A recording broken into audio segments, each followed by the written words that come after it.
Hello and welcome to Soul's Compass Healing. My name is Brianne. I am an evolutionary astrologer who has a background in social work. If you would like to know more about my services, you can visit my webpage. It's always linked in the description of my videos. Thank you so much for tuning in. I really do want to create this as a safe space, especially today with this Mars retrograde square Chiron, which will be in place for the rest of this month. And I encourage you to get cozy in whatever way feels good for you. I hope that this is moon medicine that can help you to feel seen and can be a source of nurturance for you, as we can be quite starved of true nourishment out there in the world, can't we? And so, with the north node of the moon in Pisces, conjunct its own ruler Neptune today, I want to highlight one correlation of how my background in social work merged or collided with evolutionary astrology.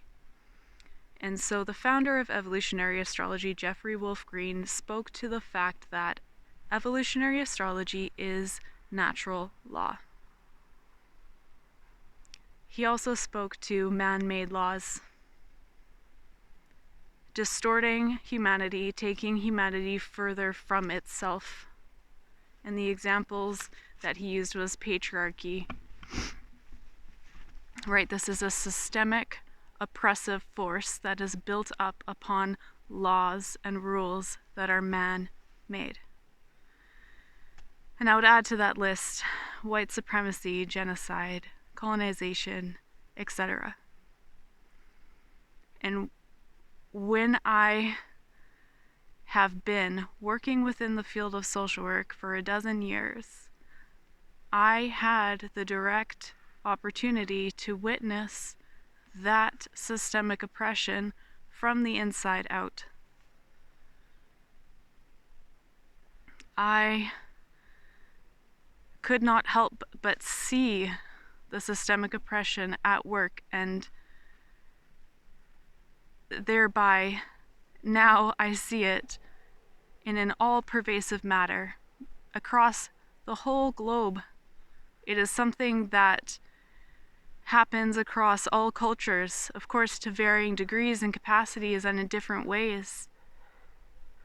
However, this systemic oppression, the systemic violence that is man-made, I see how it is taking us further and further away from our humanity. And it is the goal of this video that I invite and create space for us to find our humanity in this again. This is a collective issue, and so there are collective responses that we can take. There are also individual healing journeys, because we each have an individual soul that is unique. And so that is the beauty of understanding our own birth chart and how these collective themes have particularly impacted us, and therefore how we can particularly play our role in the healing journey.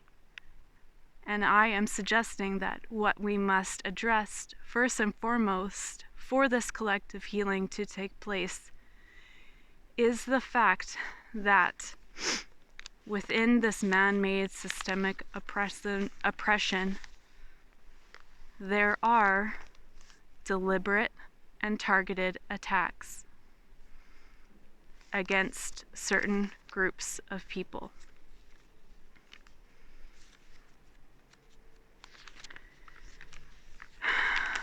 And there are, because we all have different social positioning, right? We all come from different ethnic backgrounds, different genders, etc. We all experience this collective oppression in unique ways. And I am going to speak to two sort of generalized responses that we can take to the collective oppression and the situation that is staring us right in our face right now. And that is, well, we can respond with apathy, which serves a function, right? It provides a way out when we feel helpless, hopeless, powerless. And apathy is a frozen tundra that keeps us frozen. It is exactly what the oppressor wants. The oppressor wants us to remain thinking that we are powerless.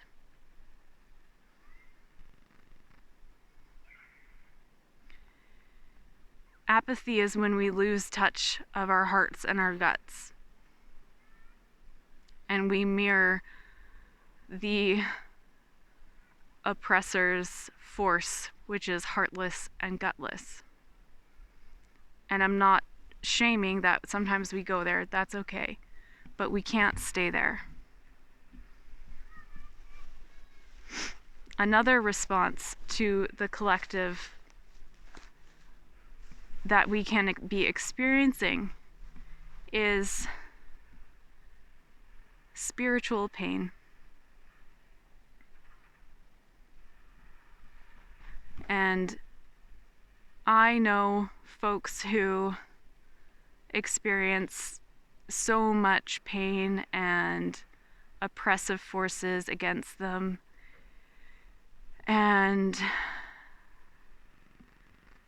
what I have observed from these people and from myself is that there is a conditioning in order for us to continue to participate in society. We have been conditioned to hide our pain. Why? Because we, as a collective, have gone so far from our humanity that we have lost the simple act of listening and being there for one another in our pain.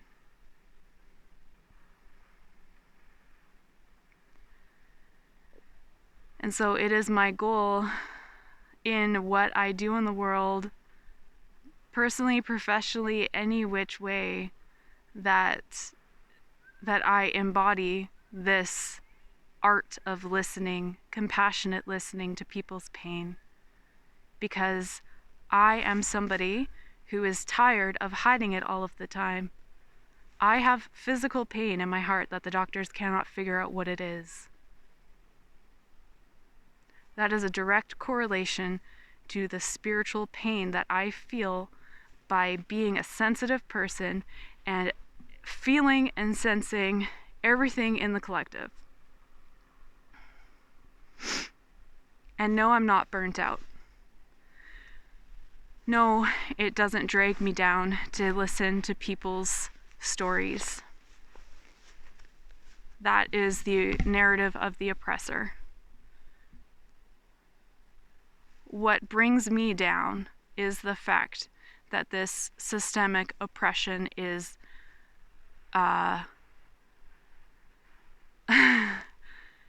just keeps on ravaging through people's lives and continues to destroy people's lives, continues to be responsible for people's deaths.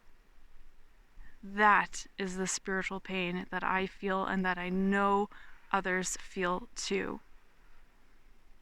And I want to encourage you that if you are feeling that right now, that is a symptom of being a healthy human being, because you have held on to your heart and your guts in a world that is ruled by heartless and gutless people. And that is a testament to the true human spirit. So thank you. Thank you for holding on to your heart and having guts to continue showing up day in, day out, regardless of how much of this is being pressed upon our backs.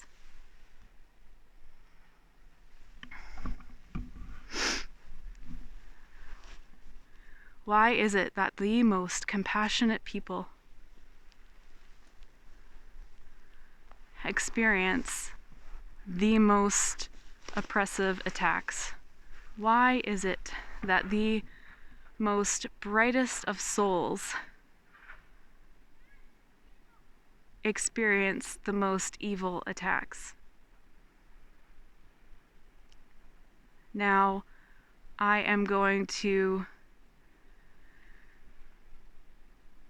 really get into the thick of Pisces material next, and I want you to know that this is not coming from any sort of religious affiliation whatsoever.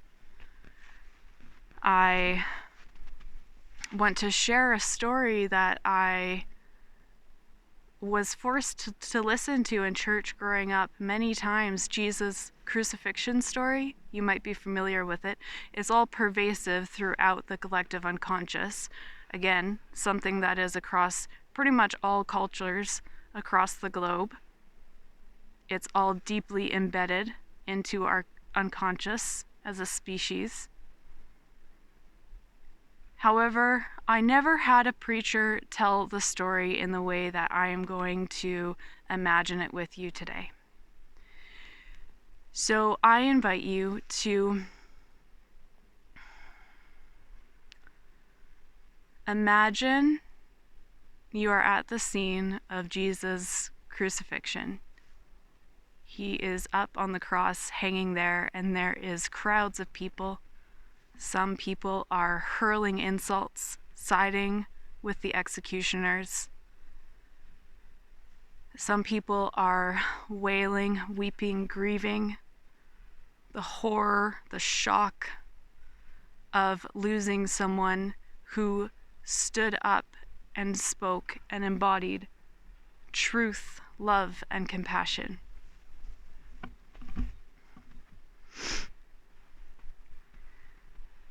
And I wonder, where would you be in that scene?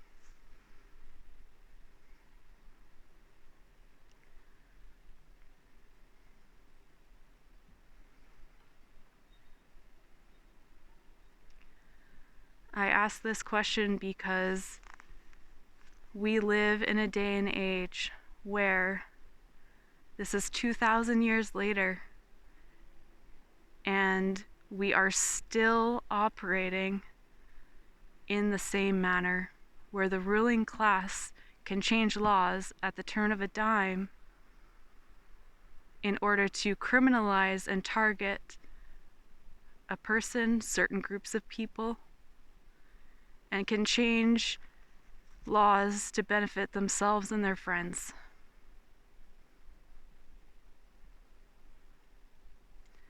And so I am going to say right now that I am feeling unsafe in all of this. And it is my, I guess, offering to the collective of asking this question, posing the scene in our imagination, for us to really think about that. So that in the short years to come, we can really shine the light of awareness on staying true to truth and love and compassion,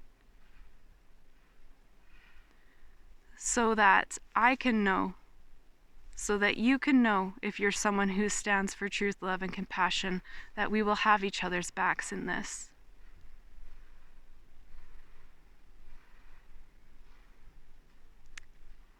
Because if we think that we have evolved so much in the past 2,000 years as a species, evolution is painfully slow.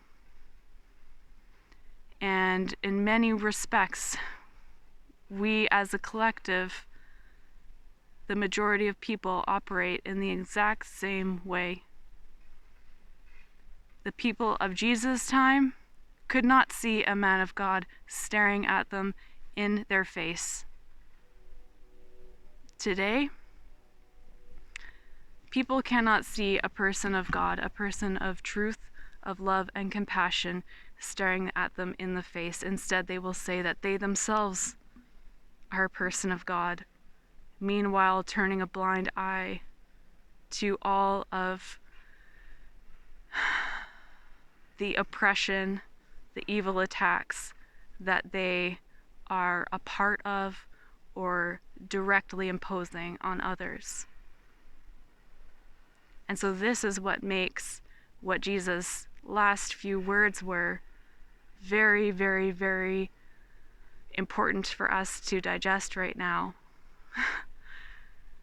Forgive them, Father, for they know not what they do.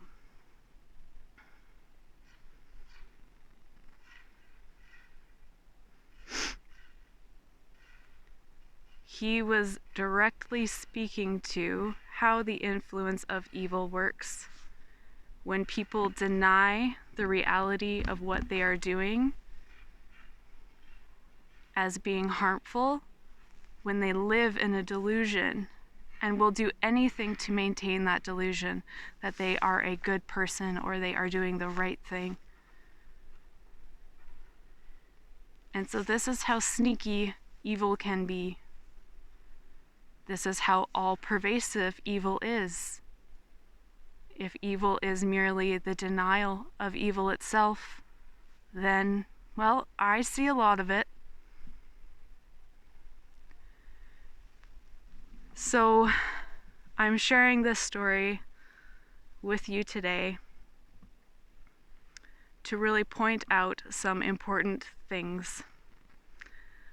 I hope that it can shine the light of awareness upon how evil manifests, how we can resist evil, and how we can hold on to our humanity. How we can stand up and protect ourselves and those that we care about. How we can remain in truth and in love and in compassion, resisting the oppression, resisting siding with the executioners. This is my prayer. I hope that you please do take good care of yourselves and your loved ones, and that we spend the rest of this month having the ability to show up for ourselves and one another in the pain as we emotionally digest what is going on, what has gone on in our relationships, because this, what I have been speaking to on a collective level, happens on an interpersonal level as well. Right? When we are with people, there can be a hiding or swiping under the rug of any of the oppressive forces that can occur between interpersonal relationships as well. Just as much as that happens on the macro big level, that happens one-on-one in families and in relationships of all kinds. And so it is my prayer that we have people who we can turn to digest this stuff, that we have people who we can turn to help us understand what has been going on, because it can get so distorted that it can be crazy making, it can be so confusing. And so it can be really helpful to have somebody to go to talk, to listen, to reflect back to us truth. And so I hope that you have this gift, and I hope that you share it with others too. Thank you for listening.